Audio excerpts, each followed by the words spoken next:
Auden Bush here, and I want to talk to you about one of the most powerful tools that there is, creative visualization. And you're going to learn some things that maybe you might not have heard about before, but I'm going to put it into a context that makes a whole lot of sense and allows you to begin right away as a very practical tool to achieve the results you want. However, I do want to start with a word of be aware, because where creative visualization is absolutely very powerful, and I'm going to give you examples of many stories as how it works and how it works very influentially. However, sometimes it doesn't work.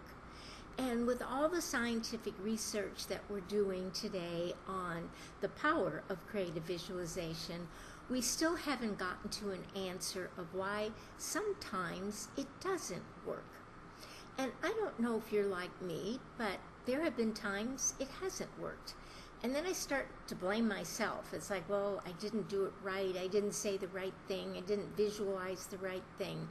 And we really cannot do that. So I want to put up a little aware sign and say, avoid that. What I do want you to do is to imagine in your mind's eye that you have a file box. And one of the folders in that file box is labeled, I don't know. And so when you get to a place where maybe one of your creative visualizations has not worked, just put it into that I don't know file, because we really don't know why it does work sometimes and it doesn't work other times. What the good news is that it works more frequently than it doesn't, and that's of course what we have to keep in mind. So here we go. I want to put it into a framework or a formula that it's really easy for all of us to remember and to use. And it's a formula as simple as ABC. Don't discount it, but use the formula.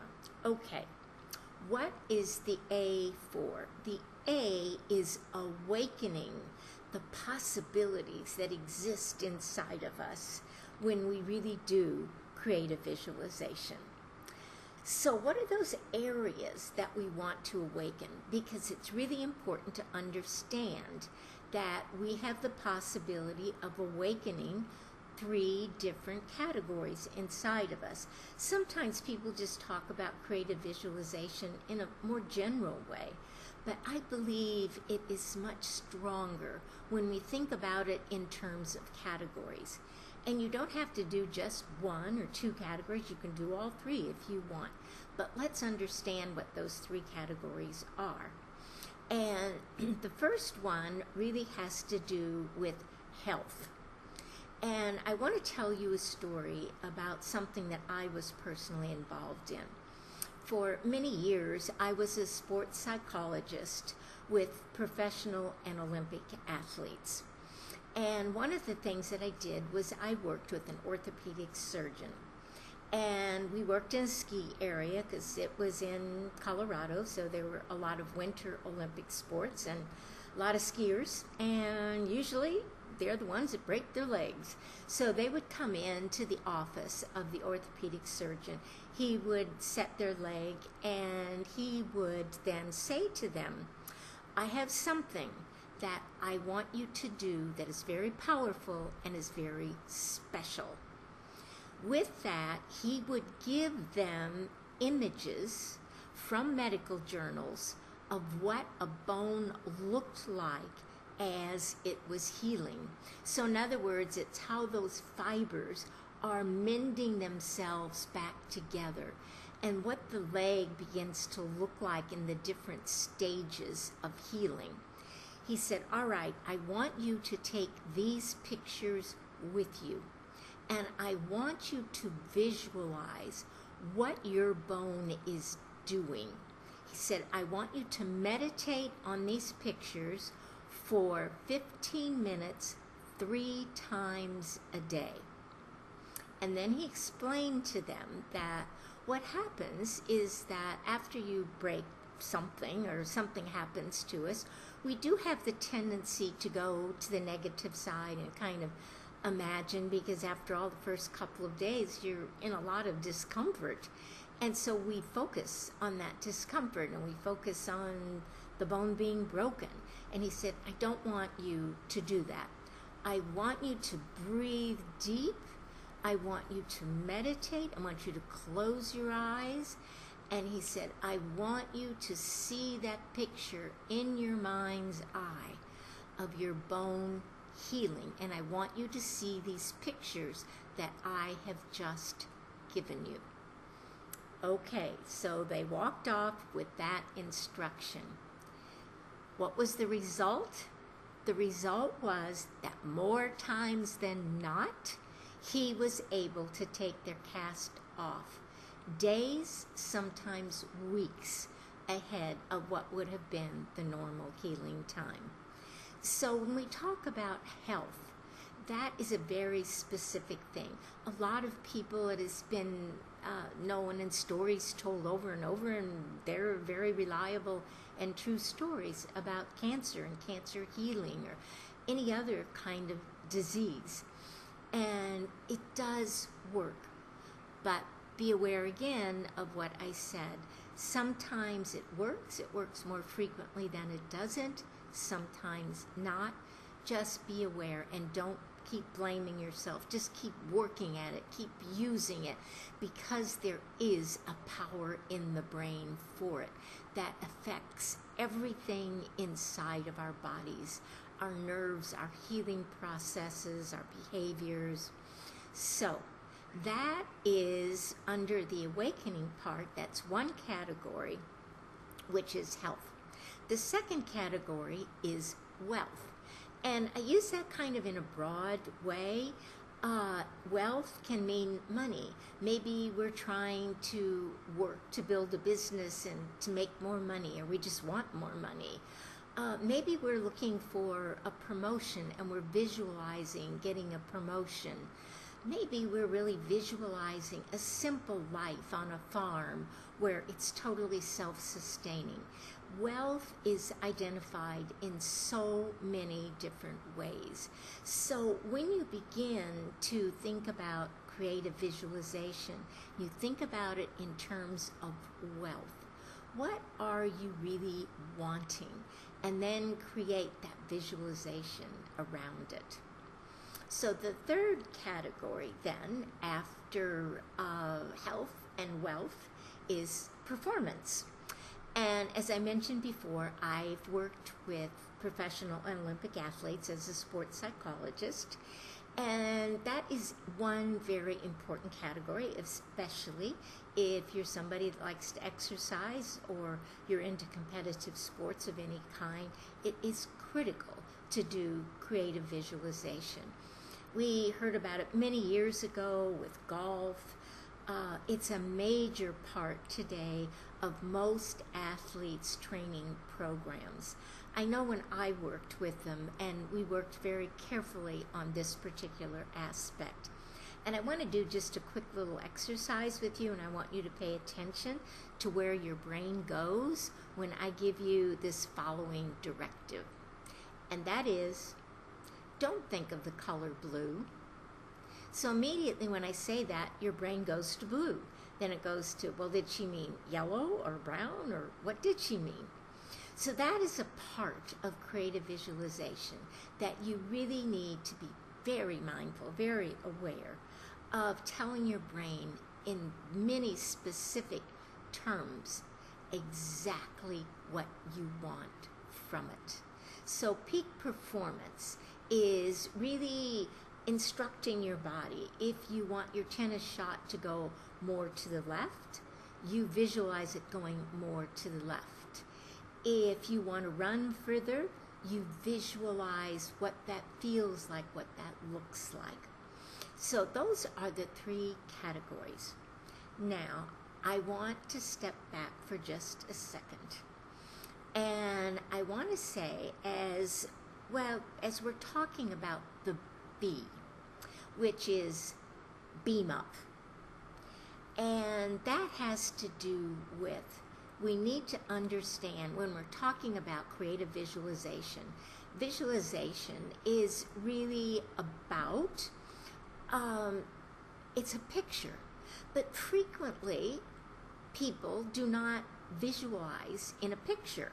That might sound a little strange. We are more visual creatures, but there are many people that their visualization is auditory or it's kinesthetic. So they might hear things and that is their visualization. It might not come with pictures, it might just be sounds.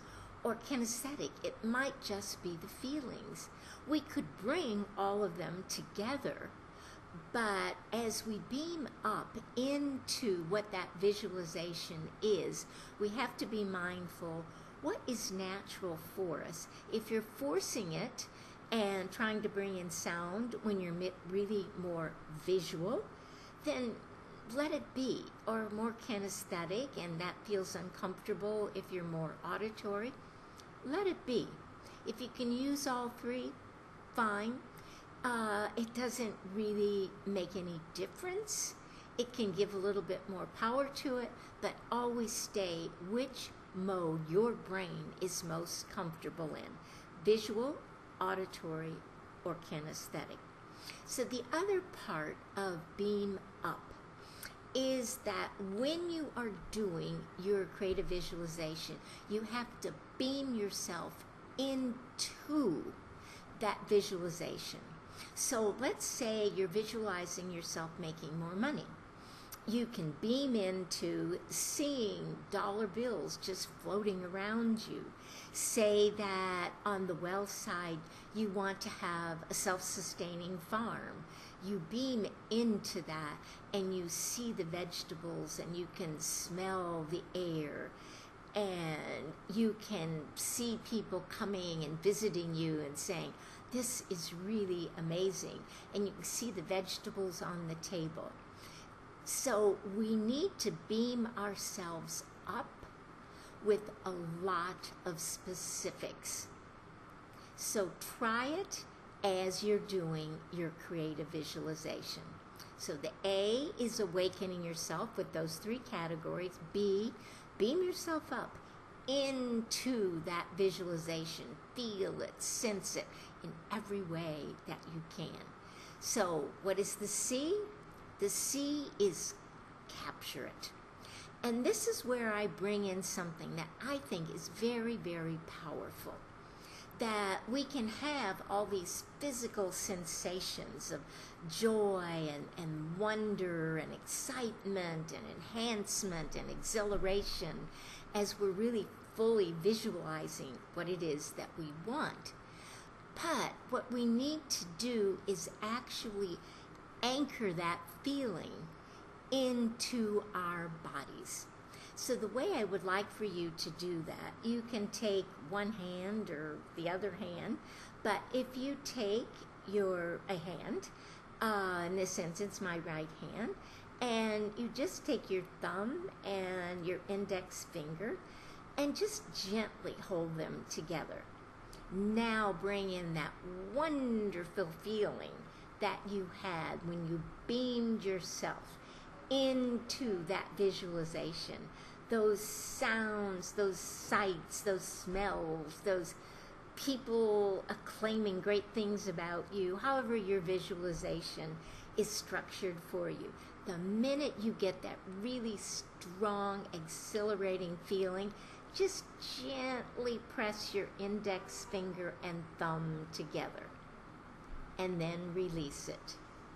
And do that each time that you are doing your creative visualization exercise, because then that now physiologically brings it into your body. Because what I have found is that all too often when people are teaching others about creative visualization, they allow it to just stay in the mind. And that is a very powerful place, obviously, where it needs to be. But we need to integrate it into our bodies as well. So that is creative visualization. Now let's do a bit about when we are actually creatively visualizing in that meditative state. So when we get into that meditative state, we need to have our eyes closed. You can be lying down, although it's better to sit up, because a lot of times when we lie down, we frequently can go to sleep. I know I do. And when we sit up and we sit straight and our feet are flat and our hands are on our lap and we breathe deeply and take in nice, deep, full torso breaths, meaning that your abdomen expands, your chest expands, and you hold it for a count of 3 as you've inhaled, and then you exhale ever so gently. Inhale again, hold it for 3 counts, and exhale ever so gently. Do that 3 to 5 times to make sure that you're really, really relaxed. Because the more relaxed your brain is, the more powerful the creative visualization is going to be. You can do many things to allow yourself to get even more and more relaxed, like tensing different parts of your body and then saying, oh, relax, let go. However it is that makes you feel the most relaxed, because the brain, you want it to feel calm and at peace when you're doing your visualizations. I wish you well with it, and if you have any questions, please email me, audenbush@msn.com, and I would be more than happy to work with you. Thanks again, and enjoy.